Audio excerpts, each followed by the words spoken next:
Señoras, señores, muy pero muy buenas noches. Bienvenidos a una nueva entrega de 3356. Hoy es 11 de mayo. Denis, buenas noches. Buenas noches, Gabriel. Buenas noches a todos. Y acá arrancamos una nueva edición. Ya empezamos.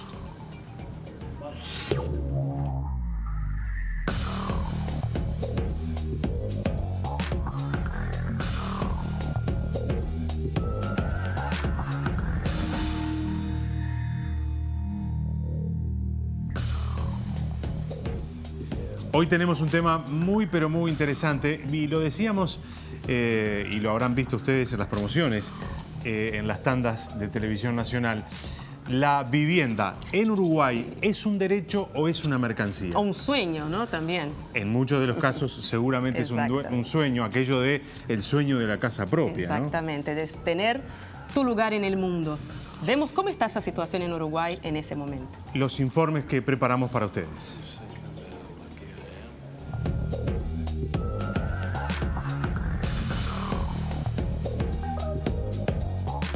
El artículo 45 de la Constitución de la República dice que todo habitante del Uruguay tiene derecho a gozar de una vivienda decorosa y establece que será el Estado quien deba asegurar el acceso a una vivienda higiénica y económica.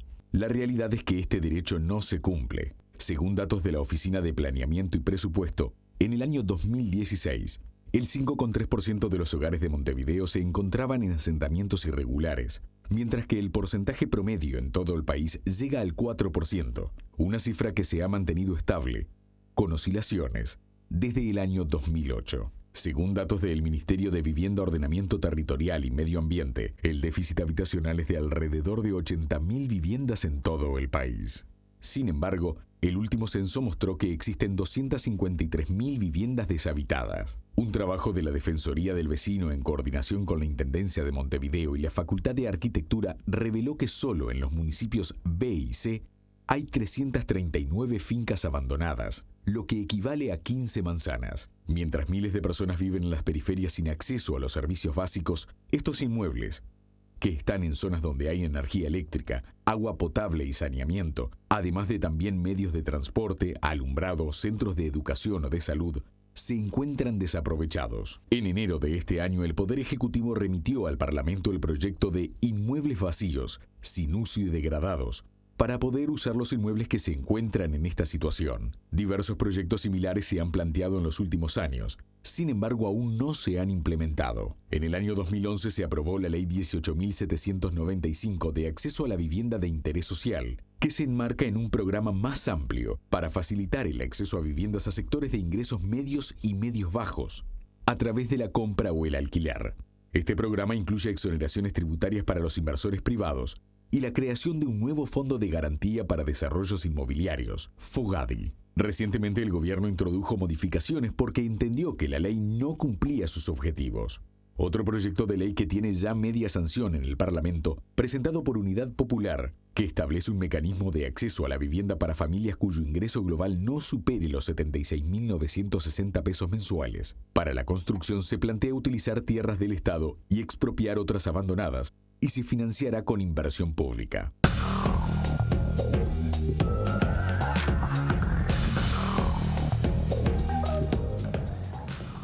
Hasta acá un diagnóstico de la situación y una enumeración de algunos de los dispositivos que desde el Estado se están implementando o se piensan implementar para el acceso de los ciudadanos a las viviendas. Exacto. Y vamos ahora a ver la segunda parte del informe para saber cómo se está manejando el uso de viviendas vacías por el mundo, el primer mundo.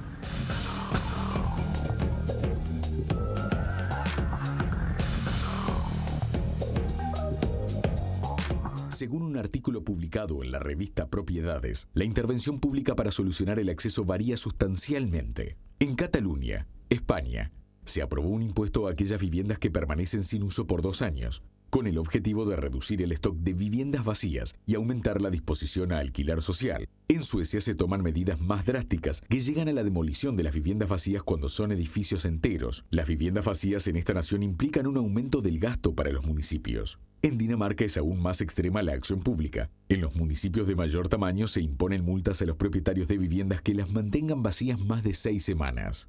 En Francia, Hay subvenciones y desgravaciones fiscales para los propietarios privados de vivienda vacía que la rehabiliten y pongan posteriormente en alquiler. Asimismo, se obliga a alquilar a las entidades sin ánimo de lucro aquellas viviendas sociales mediante la modalidad de alquileres concretados con las administraciones públicas.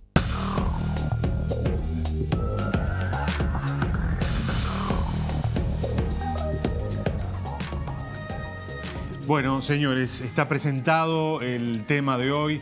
Vamos a conversar en un ratito nomás con Salvador Esqueloto, que es director nacional de vivienda del Ministerio de Vivienda, Ordenamiento Territorial y Medio Ambiente. Y desde ya pueden ir mandando sus sugerencias, comentarios, la experiencia propia de uno, ¿no? Porque llegar a tener una casa o poder vivir tranquilamente es todo un tema, no solo en Uruguay, pero en varias partes del mundo. @3356TNU es nuestro Twitter. Hacemos una pausa y ya estamos con ustedes de nuevo.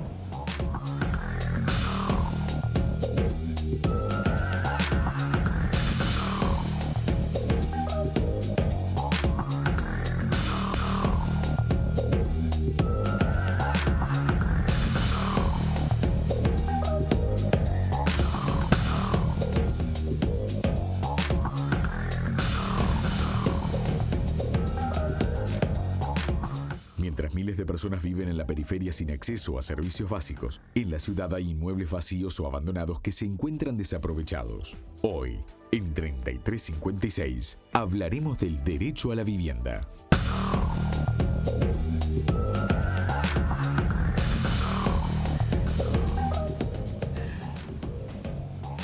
Señores, son las 9 de la noche y 12 minutos. Estamos en vivo. Arrancando nuestro Vamos tema, a recibir a nuestro primer invitado. Nuestro invitado de lujo, el director nacional de vivienda, Salvador Esqueloto. Salvador, muchísimas gracias por venir a hablar con nosotros. Me gustaría empezar ese tema, que es un tema enorme, ¿no? Nosotros cuando estuvimos estudiando el tema dijimos, bueno, vamos a tratar de enfocarnos en vivienda. ¿Es una impresión nuestra o hay una percepción de vivienda como un inmueble de función social que va ganando fuerza, más que una mercancía? Porque creo que tuvimos los años 80, 90 en que era una cosa de tener, si tenías plata, y ahora es como una cosa de derecho. ¿Te parece que sí, eso volvió seguro. Esa discusión a la mesa? Creo que es un avance de la sociedad uruguaya.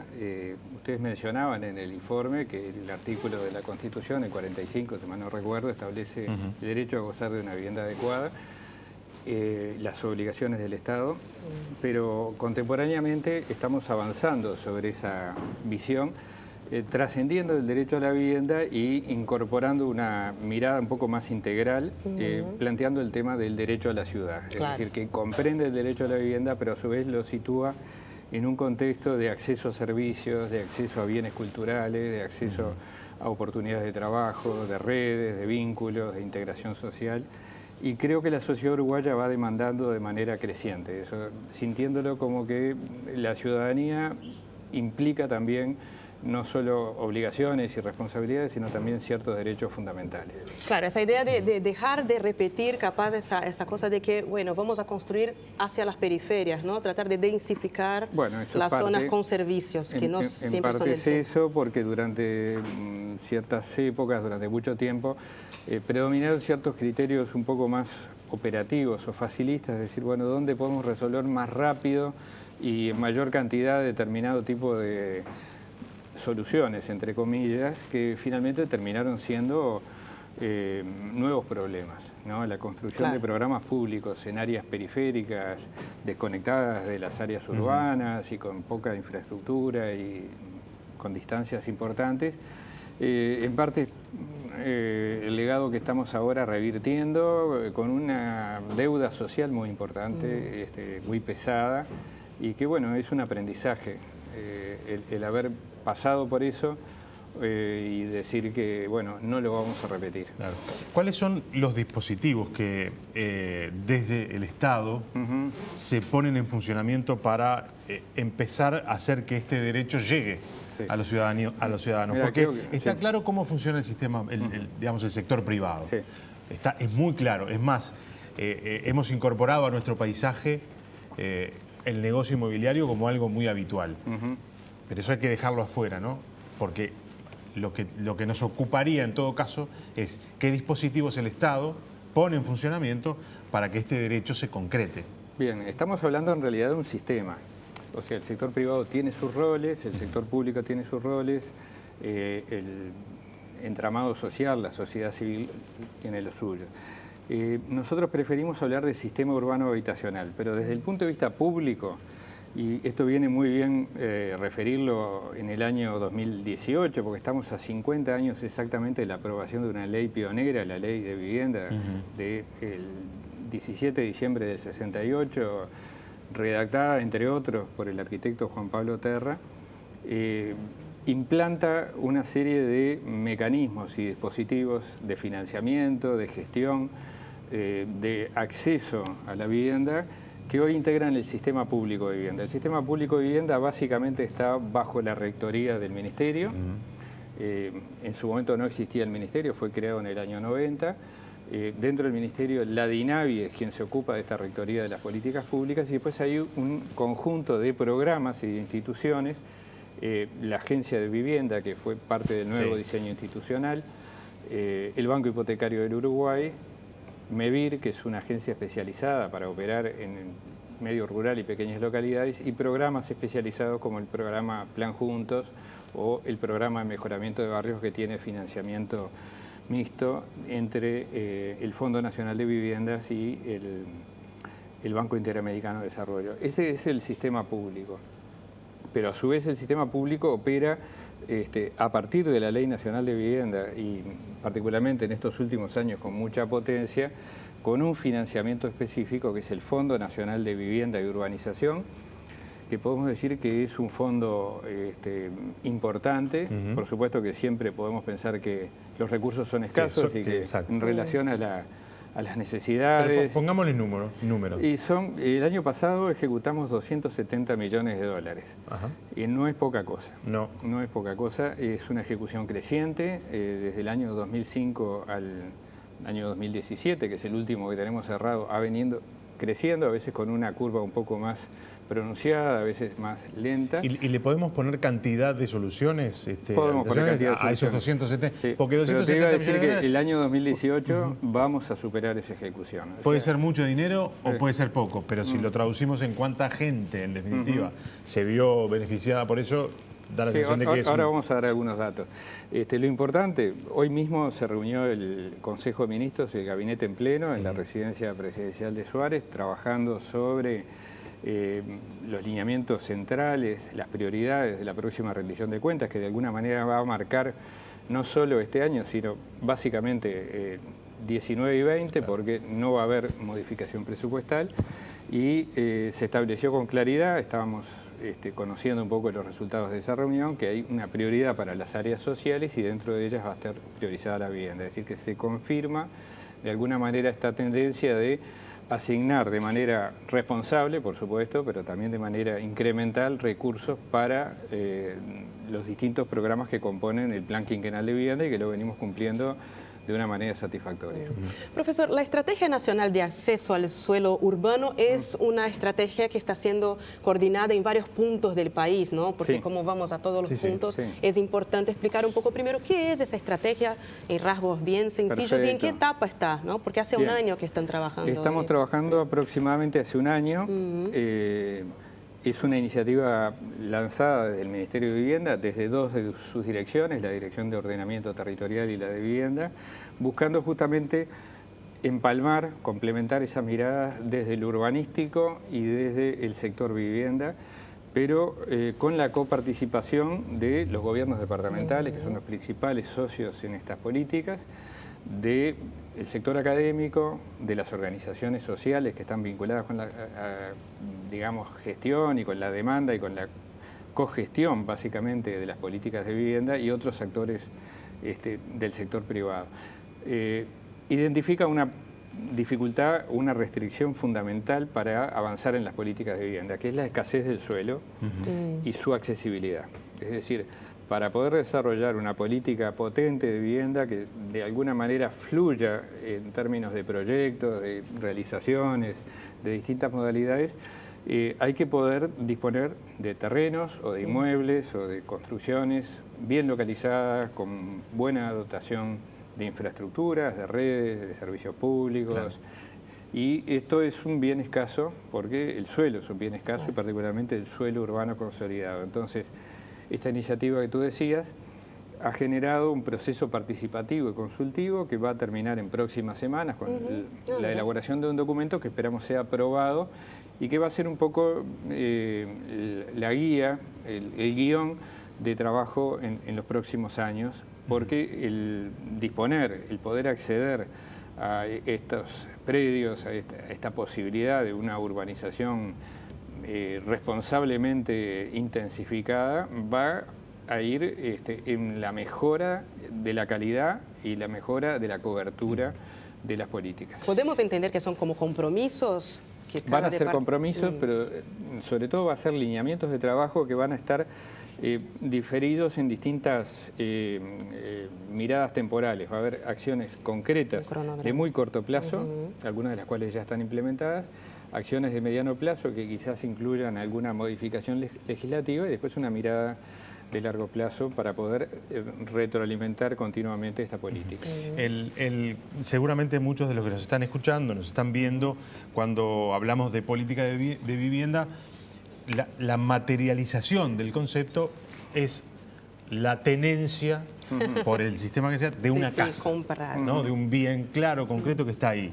Sí. Sin embargo, las políticas de vivienda no son solo esto, ¿no? No, y yo creo que es bueno poder hablar un minuto de esto. El Plan Quinquenal de Vivienda, en este caso estamos hablando 2015-2019, pero dentro del ciclo de gobiernos del Frente Amplio, ese tercer plan quinquenal, viene como mejorando esta mirada y diversificando los programas. Es decir, el plan quinquenal prevé unas 90.000 soluciones de vivienda a aportar en el quinquenio, y tú pedías números.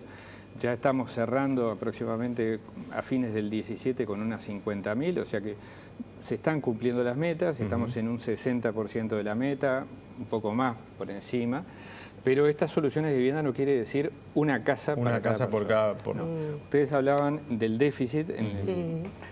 Yo tengo una diferencia en los números. En su momento, con datos del censo de 2012, se estimó el déficit absoluto, es decir, cuantitativo, en unas 50.000 unidades nuevas, y otra parte que es tan o más importante que el déficit absoluto, el déficit cualitativo, es decir, aquellas viviendas que existen pero que tienen necesidad de ser refaccionadas, complementadas o actualizadas en sus instalaciones, que son unas 150.000. Globalmente estamos hablando de un 5% del número total de hogares del país y de un 15%. Claro. Y los programas del Sistema Público de Vivienda atienden a este abanico.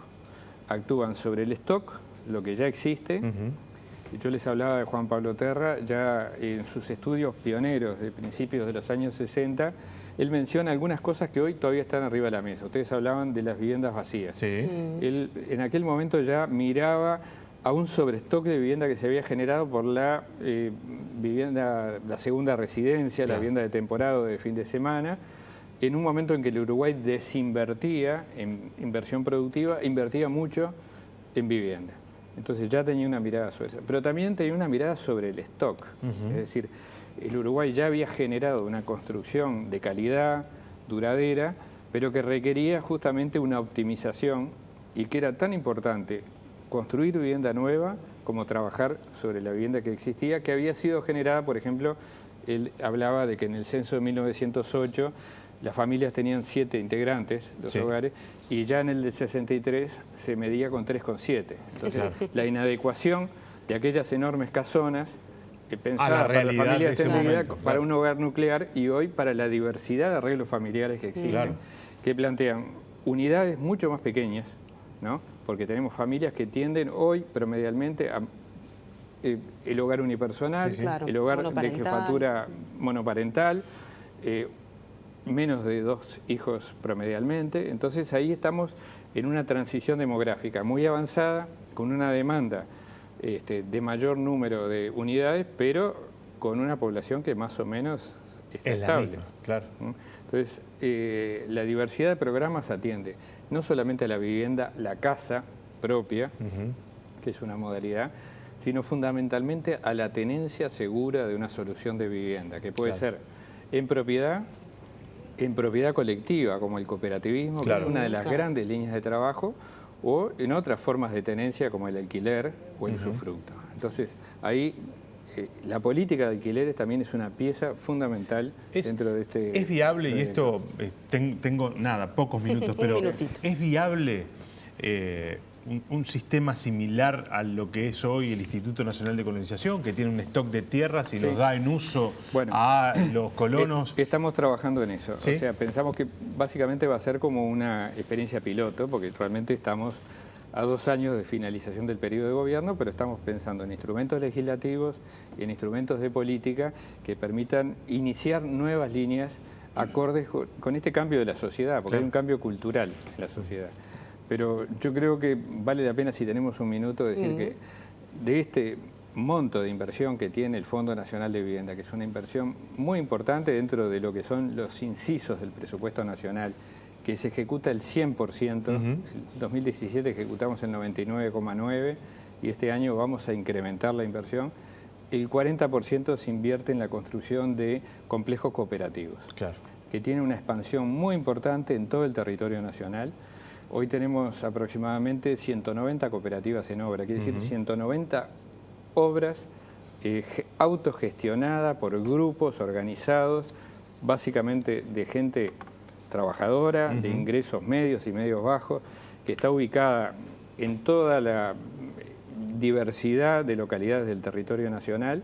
¿Se va a atender el reclamo de las cooperativas de rebaja del IVA para la compra de materiales? Probablemente no, pero sin embargo... No esperaba tal contundencia. No, probablemente no. Digo, estamos trabajando con ellos. Hay una mesa de trabajo que instaló el Presidente de la República, Ministerio de Vivienda, Ministerio de Economía y Finanzas y organizaciones cooperativas. Estamos en pleno diálogo, pero lo que le quiero decir que independientemente de esto, que puede incidir marginalmente en los costos de las cooperativas, tenemos que hoy hay 6.000 viviendas cooperativas en construcción, el 60% en el interior. Tenemos 190 obras. 190 obras no es poco, es probablemente el mayor volumen de inversión en cooperativismo que ha registrado la historia del país desde el año 69, que fue cuando se puso en marcha todo este dispositivo. Y el Uruguay es mirado como una referencia. Sí, tenemos mensajes. Se viene a estudiar al Uruguay, al cooperativismo. El fenómeno del cooperativismo. Exactamente. Bueno, profesor Esqueloto, muchísimas gracias. Y un gusto, como siempre. Sí, un tema vastísimo. Sí, podríamos seguir conversando, ¿no? Cuando quieran. Pero nos quedaron algunos temas, como todo lo que tiene que ver con reasentamiento, de gente que vive en condiciones extremadamente precarias, en áreas inundables, con el trabajo del programa de mejoramiento de barrios, de Plan Juntos, que trabaja con la gente en extrema pobreza. Es decir, la diversidad de programas justamente va a considerar que hay diversidad de situaciones de partida, que hay pero que que todo el mundo tiene el derecho a una vivienda adecuada. Queda pendiente eso. Bueno, a las órdenes, así cuando ustedes volveremos quieran. a hablar del tema. Hacemos una pausa. Y ya volvemos con Gerardo Suárez, que es integrante de la Comisión de Vecinos de Plaza 1 de Ciudad Vieja, y con Julio Villamide, que es consultor inmobiliario.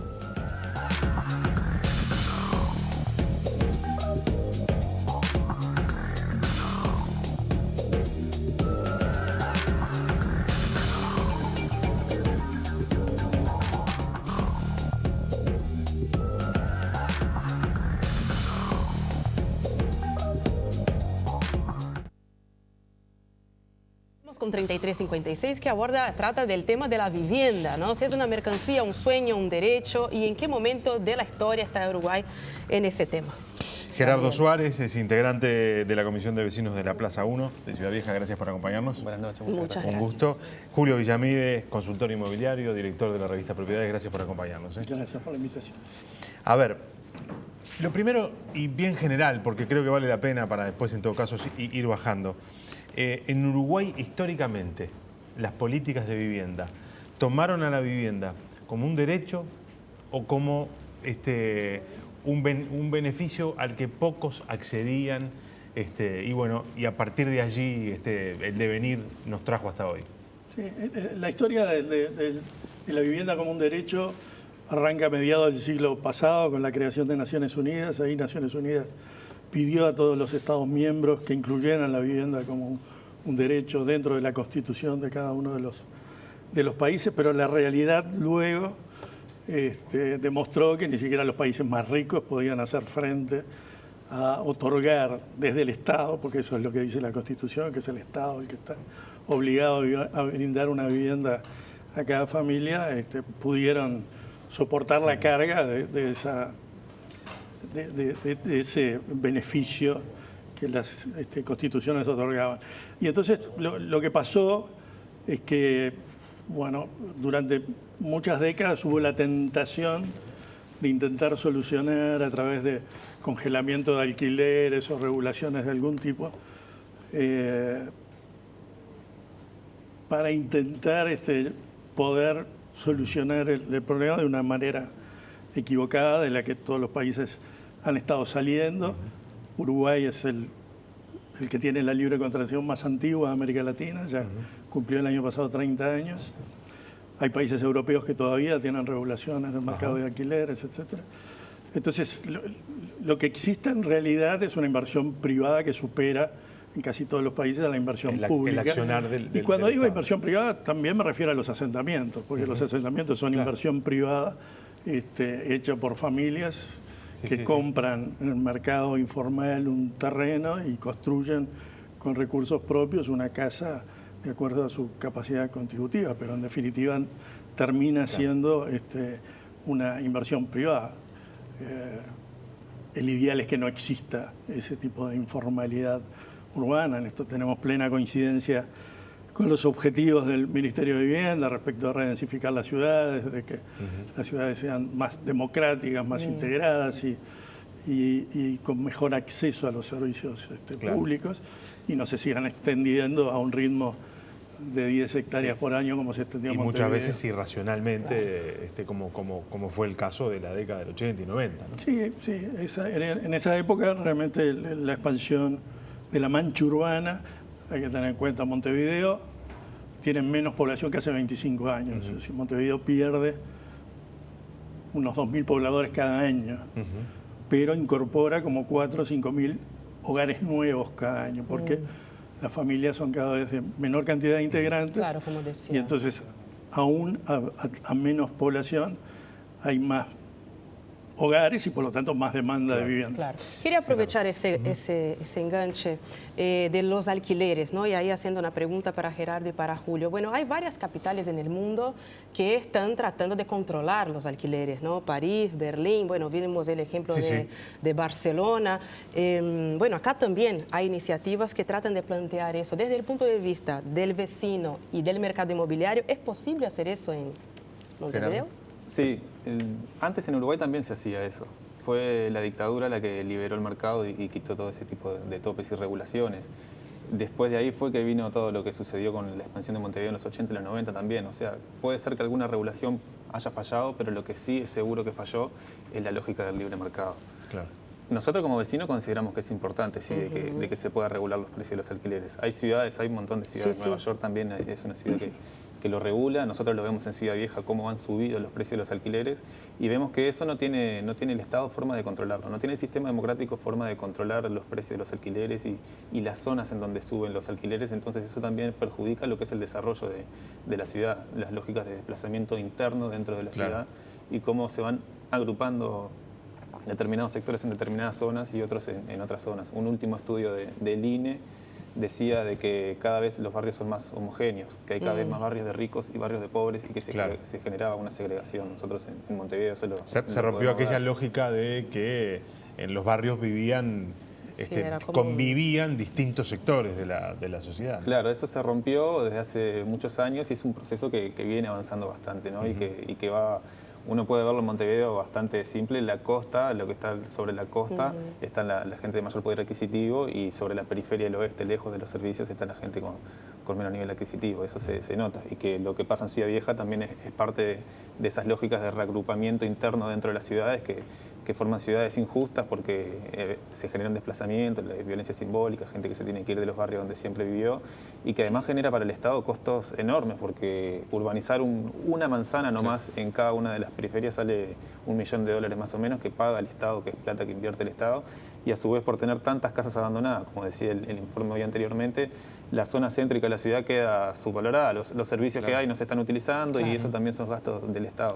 Ni que hablar también de los gastos en políticas sociales y en hogares y refugios para la gente que no tiene casa. Claro, la idea es ir en la contramano de eso, ¿no? Escuchábamos al profesor Esqueloto. ¿Regulación? No, creo que la regulación está súper probado. Bueno, la evidencia empírica la tenemos en octubre del 85, la última ley de regulación del mercado de alquileres en Uruguay. Después, con el diario del lunes, nos enteramos que la tercera parte de los propietarios se retiraron del mercado de alquileres, generando una distorsión enorme en el mercado. Para tener una idea, si un alquiler hoy es de 15.000 pesos y a alguien se le vencía el contrato y tenía que salir al mercado a buscar una vivienda igual, tenía que pensar en pagar entre 30 y 40.000 pesos de hoy. Eso generó el nacimiento de la ciudad de la costa. Los que tenían la suerte de tener padres con viviendas en Lagomar o en Solimar se fueron a vivir ahí y dieron nacimiento a lo que es hoy el segundo centro urbano del país, y también el nacimiento de los asentamientos irregulares tal como los conocemos hoy. Pero está probado en todo el mundo. Lo que pasa es que la tentación de los políticos de regular el mercado es muy fuerte, y a veces incluso, yo recuerdo hace muchos años dando una charla en Madrid a favor de la libre contratación, se acercó un senador, era la época de Mitterrand, presidente, socialista, y me dice: estoy totalmente de acuerdo con la libre contratación. En Francia tenemos regulación y no podemos salir de ella, no tenemos condiciones políticas para salir de ella. Pero yo creo que Uruguay hoy tiene más de 100.000 familias arrendatarias más que en el censo de 2011. Eso significó una inversión de privados del orden de los $10.000 millones en todo el territorio nacional. Mucho más que UPM y Monte de Plata juntos, sumados. Es una inversión silenciosa hecha por decenas de miles de inversores que quieren comprar una vivienda para renta, para reforzar su jubilación o asegurarse una vejez un poco más tranquila. Y eso permitió que los alquileres no se dispararan, porque obviamente tener 100.000 demandantes más arrendatarios, si no hubiera habido 100.000 viviendas que se volcaran simultáneamente, no hubieran podido los alquileres crecer de la forma relativamente moderada que han crecido, sobre todo en los últimos años. Pero cuando hablamos de estas magnitudes de cifras, también nos damos cuenta la distancia sideral de las capacidades de los estados, del uruguayo en particular, pero de todos en general. O sea, Argentina tiene un déficit de 3.000 millones. Nosotros estuvimos asesorando en el 2016 al gobierno de Macri, que quería impulsar una ley similar a la 18795 en Argentina. Tienen 3 millones de déficit habitacional. O sea, Argentina no tiene ninguna posibilidad con recursos públicos de asumir tamaña demanda. Entonces, yo creo que el sistema habitacional es un sistema en el que deben coexistir el sector privado y el sector público, hacerlo de la manera más inteligente. El director de orquesta tiene que ser el ministro de Vivienda, es el que impone las reglas de juego y es el que mira un todo, porque obviamente los privados se van a fijar en la rentabilidad, etcétera, pero no necesariamente en un buen crecimiento de la ciudad o en aspectos ambientales o lo que fuera. Ese es el Estado el que ahí sí tiene una potestad de participar y actuar. Y sobre todo el Estado liberarle recursos para que actúe sobre los sectores más vulnerables, con políticas del cooperativismo hacia abajo. El cooperativismo ha sido en estos últimos años, como bien lo decía Esqueloto, un sector que ha crecido mucho y es un sector fantástico en tanto construye viviendas formales en la ciudad formal y accesible. Sí, y a donde va lleva, construye ciudad, ¿no? Donde va construye ciudadanía. Entonces, esas acciones son buenas, como otras que podemos plantear ahora en el caso de Ciudad Vieja, que refieren a a reciclar inmuebles en desuso. Particularmente estamos totalmente de acuerdo con reutilizar inmuebles abandonados, que generalmente incluso generan conflicto a los vecinos, para destinarlos a los sectores de menores ingresos, y particularmente a los inmigrantes, que no nos tenemos que olvidar que es una presencia nueva, pero de un peso impresionante. O sea, y creciente. Uruguay crece, bueno, de acuerdo a las tablas de proyección demográfica del INE, en el 2018 creo que andaba en los 11.000, 12.000 habitantes en todo el país, nuevos. Se dieron 13.000 radicaciones el año pasado y se calcula que este año la cifra va a ser superior. Es decir, los inmigrantes superan el total de crecimiento demográfico del país, con un peso muy importante en Montevideo, donde decía al principio perdemos 2.000 habitantes, pero vienen 7.000, 8.000, 10.000 inmigrantes nuevos, que obviamente tienen demandas habitacionales también, y hay que incorporarlas a la realidad local. Claro, y tiene mucho que ver también, pensando en Ciudad Vieja, con no expulsar los propios vecinos, ¿no? Más allá de los inmigrantes, porque eso está pasando en Ciudad Vieja, pasó en Palermo, donde yo vivo, por ejemplo, que hay familias históricas que están siendo empujadas para la periferia geográfica y también de servicios. ¿Cómo ustedes ven esa realidad? ¿Cómo hay que operar para frenar ese fenómeno, ¿no? Y es que es difícil. Nosotros en realidad sí pensamos que el Estado y los políticos tienen que tomar partida, que es una obligación y una necesidad, y es el sistema democrático tiene que ser el que regule eso.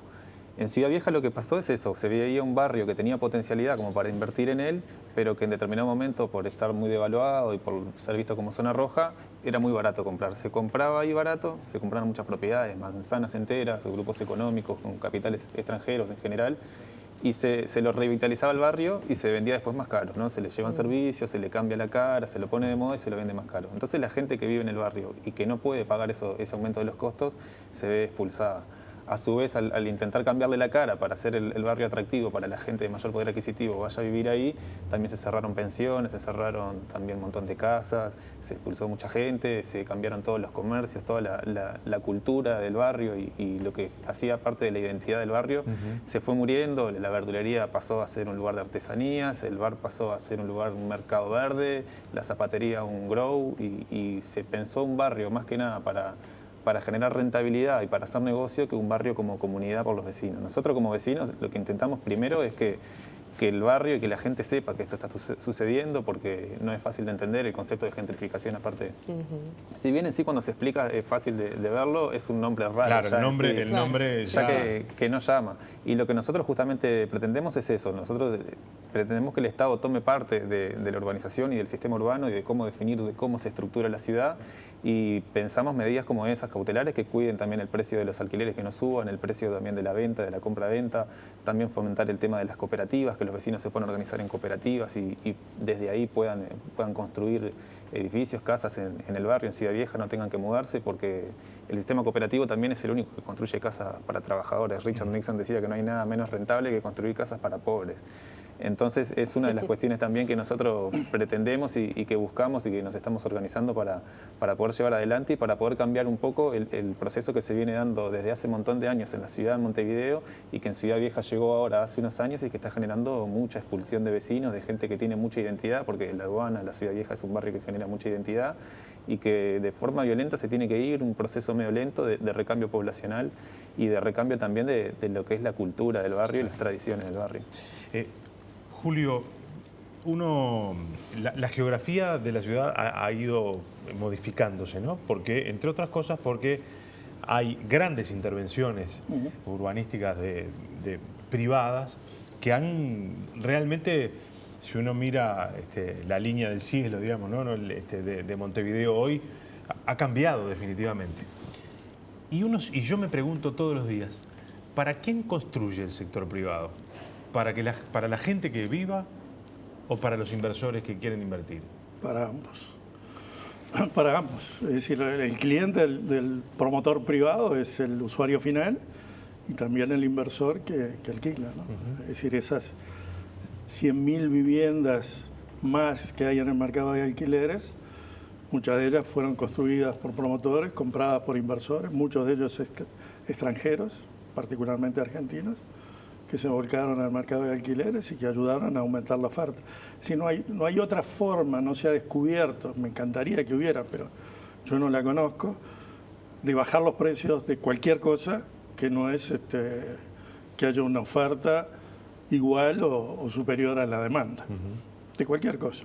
De vasos, de manzanas, de lo que fuera. Si la oferta es insuficiente, los precios van a ser altos, tan altos como la capacidad máxima de pago de la demanda más solvente del grupo de demanda. Por eso los arrendatarios que fueron expulsados del mercado de alquileres con aquel error legislativo que cometieron todos los partidos en el 85, afectó a los inquilinos más pobres, ¿no? Aquellos que no tenían la capacidad de poder adecuarse a los valores del mercado. ¿Y hasta cuándo se puede crecer? ¿Y hasta cuándo puede crecer ese sector? No, mientras haya demanda.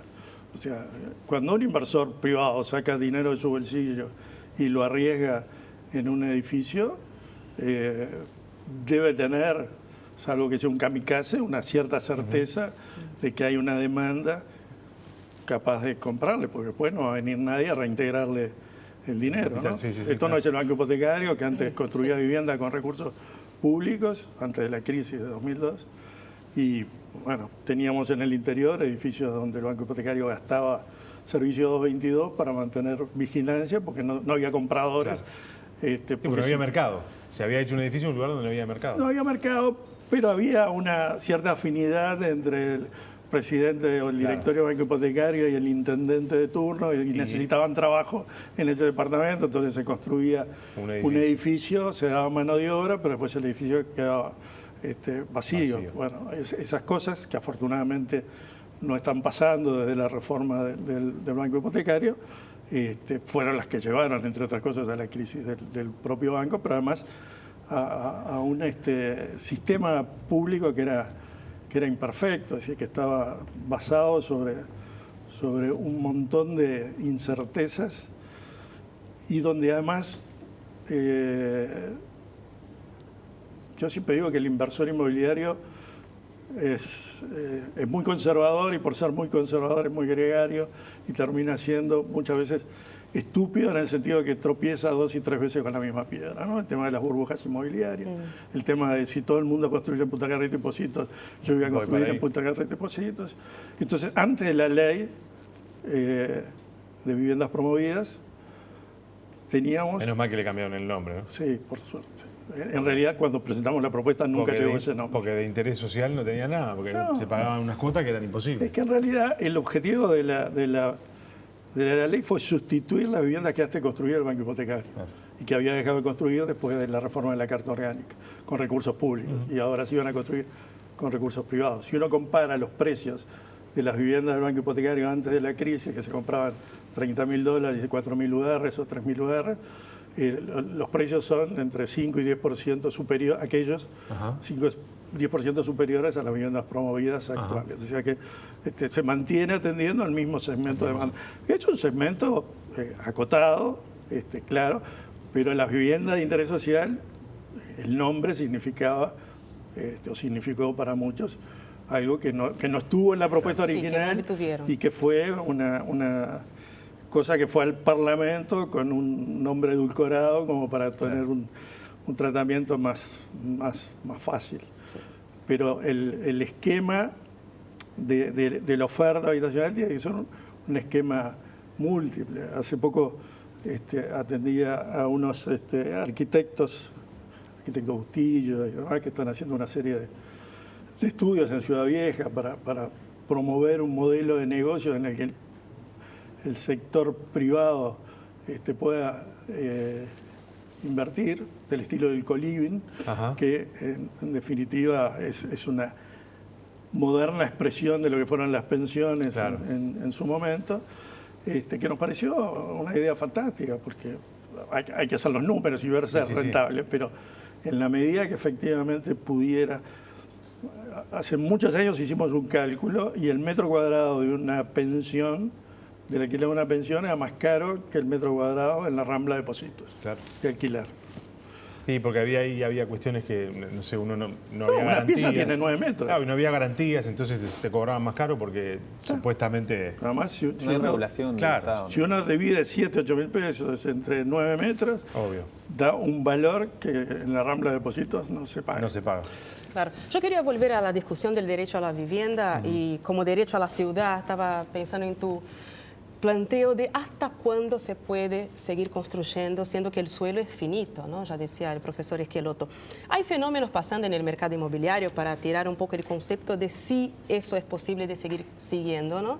Hay edificios en Dubái donde ya no hay gente, porque claro, el negocio ya no es que ocupen el edificio, sino que el capital circule, ¿no? Hay un libro de una urbanista llamada Raquel Rolnik, que es una brasileña muy respetada, que trata justamente de eso. Es como que ya se está inventando otra cosa que no es casas para que la gente viva.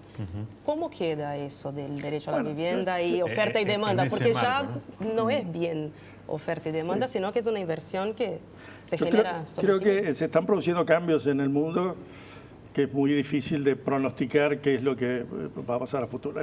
Lo que es claro es que el proceso de urbanización va a seguir, muy probablemente cambiando las grandes ciudades por ciudades más pequeñas, aprovechando Internet y la posibilidad de trabajar a distancia, ciudades de 500.000, 600.000, 700.000 habitantes, más vivibles, más fáciles de gestionar incluso, y no monstruos como San Pablo o Ciudad de México que crecen de una manera explosiva y totalmente desordenada. Bueno, veíamos el otro día la terrible tragedia del incendio en el centro de 24 pisos. de San Pablo, un edificio que antes ocupaba la policía Sí, y que federal. estaba ocupado por sin techo, ¿no?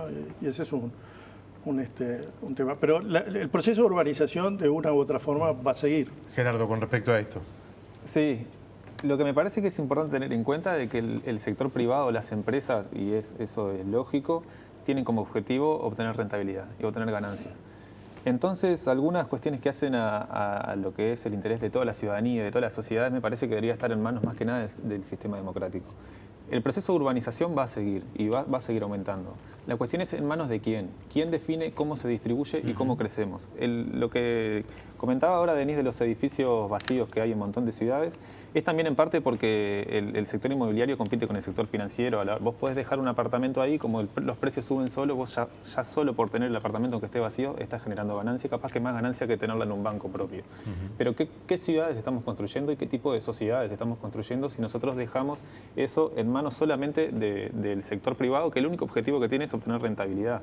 Por eso nosotros como organizaciones sociales lo que intentamos es ponerle un pienso mayor a estas cuestiones, de pensar ciudades que sean más justas, de pensar ciudades que sean más democráticas, y también exigimos del Estado, que es el que tiene el rol, el sistema democrático es el que tiene el rol justamente de definir las políticas públicas de la sociedad en la perspectiva siempre de garantizar el derecho. Es lo que se decía hoy más temprano en el artículo 45, ¿no? El derecho a la vivienda es un derecho humano y el Estado es el que tiene el deber de garantizar ese derecho. Por eso nosotros pensamos que más allá de políticas, hoy lo comentabas, lo de la vivienda no es solamente el acceso a la vivienda, sino también es cómo se construyen nuestras ciudades. Nosotros vemos que Montevideo se está construyendo de forma sumamente deforme, que crece y se expande cada año, pero baja su población. Eso no tiene necesidad. Nosotros podemos seguir construyendo, pero tenemos... El número estaba ahí, variaba, pero miles y miles de casas abandonadas. Y por otro lado tenemos miles de personas sin casa o en asentamientos irregulares, en casas que no son dignas. Esto es una consecuencia justamente de dejar todo el sistema de viviendas y de nuestras ciudades en manos del sector privado. Nosotros lo que pretendemos es eso, que se siga construyendo, ¿sí? Que se siga pensando el urbanismo, pero desde la lógica de construir ciudades democráticas y justas, evitar este tipo de injusticias que se vienen generando y que se generan, que no solamente de Montevideo, pasa en todas las ciudades del mundo. Y no es solamente algo que pase con la vivienda, pasa con todo lo que hace a la vida del ser humano, con el alimento, con todo. Cuando quedan las lógicas del mercado y la ley de oferta y demanda, también una de las cosas que dice la ley de oferta y demanda es que cuando que te sirve dejar casas abandonadas porque te mantienen los precios altos. Eso es lo que también una de las cosas que dice la ley de oferta y demanda. Creo que nosotros, como la humanidad ha avanzado en la tecnología, en montones de cosas, tenemos que superar la ley de la oferta y la demanda y la ley del mercado como forma de regular nuestras vidas. En el informativo de más temprano decían que cada vez más se está concentrando el capital y que el 1% del mundo de las personas más ricas del mundo van a tener el 64% de la riqueza en el año, creo que era 2030. Si nosotros seguimos dejando que las lógicas del mercado, que las leyes del mercado, que fueron en un momento un paradigma como la solución a todos los problemas, seguimos dejando que actúen por sí solas, vamos a seguir generando este tipo de injusticias y se va a seguir concentrando el capital, el poder y los beneficios para un sector cada vez más chico de la población, mientras que el resto sufre lo que son las consecuencias de estas lógicas. Tenemos 30 segundos nomás, Julio, para despedirnos. Sí, yo no soy una ayatolá del libre mercado. Es más, fui vicepresidente mundial de una Federación Internacional Inmobiliaria y tenía una postura que iba en contra de la opinión mayoritaria dentro de esa federación, y es que el mercado no hace buenas ciudades, ¿no? Hay mucha gente que opina que el mercado, que lo mejor es dejar actuar el mercado libremente, que las ciudades crezcan. Yo creo que el Estado tiene un rol preponderante para fijar las reglas, para fijar hacia dónde, cómo debe crecer. Lo decía hace un rato, en eso es insustituible y el mercado no tiene ninguna condición en ningún país que yo conozca como para desarrollar por sí mismo las competencias del Estado. Pero lo que sí es claro es que hay que habilitar la posibilidad de que existan espacios dentro de ese marco fijado por el Estado para que el inversor privado invierta, porque estamos hablando que en Uruguay se necesitan más de $1.000 millones todos los años para cubrir la demanda habitacional de los nuevos hogares, sin hablar de los 50, 80.000, los 90.000 viviendas de déficit, etc. Por lo tanto, el Estado está lejísimo. Recién decía Salvador, $270 millones el año pasado en el mejor año de inversión, frente a más de 1.000 millones. La capacidad de inversión del sector público es apenas la cuarta parte, en el mejor de los casos, de las demandas expresadas en dinero, ¿no? Tenemos que terminar por hoy. Despedirnos. Julio Villamide, gracias por habernos acompañado. Gracias, Gerardo. Mismo, Gracias, Julio. Sí, un placer. Hacemos una pausa y ya venimos y nos despedimos.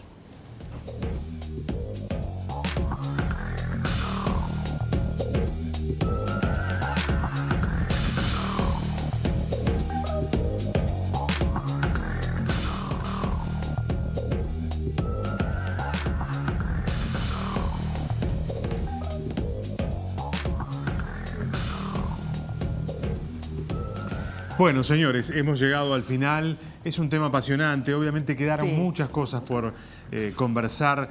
Muchas realidades, muchas ¿no? realidades. También por plasmar en proyectos, en puntos de vista. Varias políticas públicas a las cuales no pudimos hincarle el diente, en ¿no? detalles, pero apenas pasar ahí por arriba. Pero igual quedó presentado y que es un tema que, bueno, se está avanzando, pero ahí con varios obstáculos mucho por hacer sortear todavía. El próximo viernes, señores, vamos a estar acompañándolos obviamente en vivo como siempre con un asunto que está arriba de la mesa hoy en el debate.